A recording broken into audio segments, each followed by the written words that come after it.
عائلة يا بابلن مؤيدين آل بيت هميشه لعراق بون لكوفة بتابتي هل لزمان إمام علي لزمان إمام حسن لزمان إمام حسين دوات لزين العابدين دوات بابلن لزمان محمد الباقر وهكذا. بلام أهل العراق جاي متمانن نبون أبدا بتابتي أهل كوفة شون لقال كسيكا تأيديان كردو حتى وكتوشي مشكلان كردو دوای بە کوشتنیان دا و دەستیان کردو بە گریان بوو. سیدنا حوسێنیان بە کوشتن دا و هەتا ئەمڕۆ بۆ یەگری. ئیتر هەر لە حرەکەت التەوابینەوە لە مختاری ثەقەفی و کێ دروست بوونەوە دوای ئەوە کە داوای ثەئر و خوێنی ئیمامی حوسێنیان ئەکرد. دیقەت بدەن زەید کە یەکێکە لە ئەم وەچە گەورەیە برای محەممەدی باقرە کە أبو الحسن الأشعري إمام أشعري طبعا إمام أشعري يكيك لكبار علماء معتدلين لفكر فقه إسلامي. إمام أشعري كتابه بناي مقالات الإسلاميين أو كتابات دو زانانية لأمتي بيغمرة صلى الله عليه وسلم اختلافيا لسريهب أو أن دقيقة لمسألة الناس نوي فرقة كان هركس بيه فرقة كان بناسه إلا بيوسيت حضوري مقالات الإسلاميين إمام أشعري. إمام أشعري لمقالات إسلاميين باسي زيدي كوري زين العابدين أكا أفرمي زيدي كوري زين العابدين فكريكي هبو فكرة كي بمشي وازب أي فرموه أفضل ترين كسيك لدواي بيغمر صلى الله عليه وسلم وي خلافتي مسلمان ورقري بريتي ولا إمام علي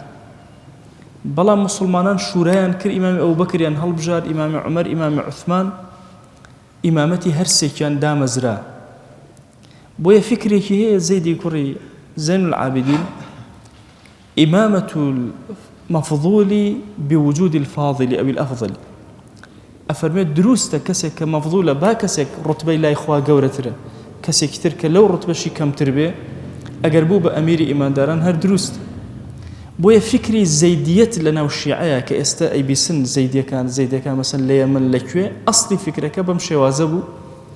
كزيدي كوري زين العابدين هنا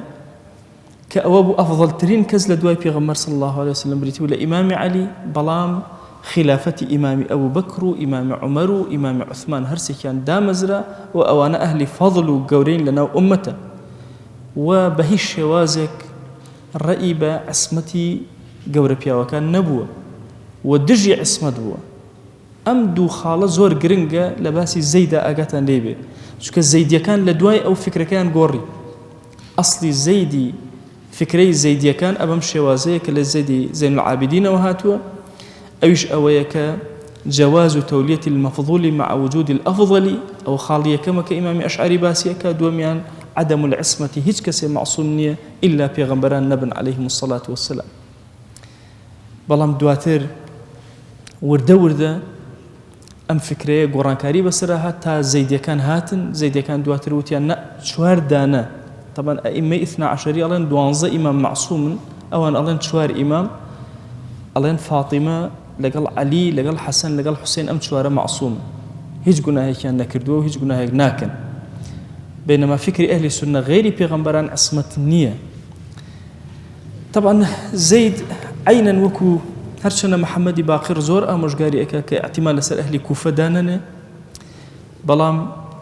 15,000 كس جيشي وكو أبتو بو أم فكري جيشي كي زور قوري مدرب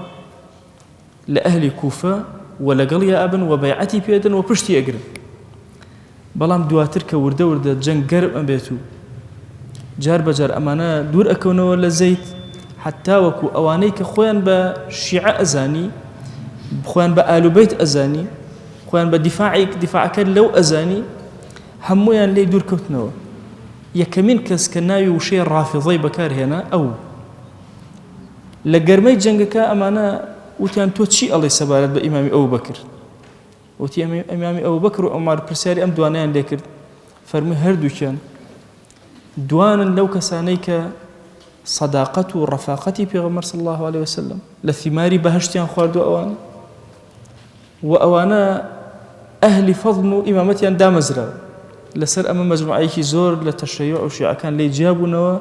فرمي رفضتموني من تنوازي هنا والمستان رفض كل سر أم كلمة دي بزن من بحبي أبو بكر وعمر وأرو بويا الشيعة لو زمنه وإتنا لنا رافضة كاتك وشي رافضة بس رافضة أو جماعة كرفضي زيديان كرت بويا الشيعة لو كاتبونا دوبرة بري الزيدية كانوا بري الرافضة كان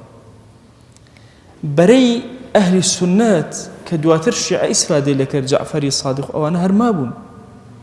سير كان ليرة زيد أكاتا مامي جعفري صادق بلام جعفري صادق تأيدي أم ثورية ناكات أفرمي بثورة هشتك دروس نابي وثورة كانت أن بيان نجيشتون تنها خويني مسلمان أرجهيتي ترونادا بويا فكري إمامي جعفري الصادق إمامي أهل السنة ألو كاتبوا شوازية لنا أوفتنا وبهيش شوازيك ناقوزي ودور أكويته وبهيش شوازيك نزيكي زيدي كان ناكويته أقر شي ما مشيتي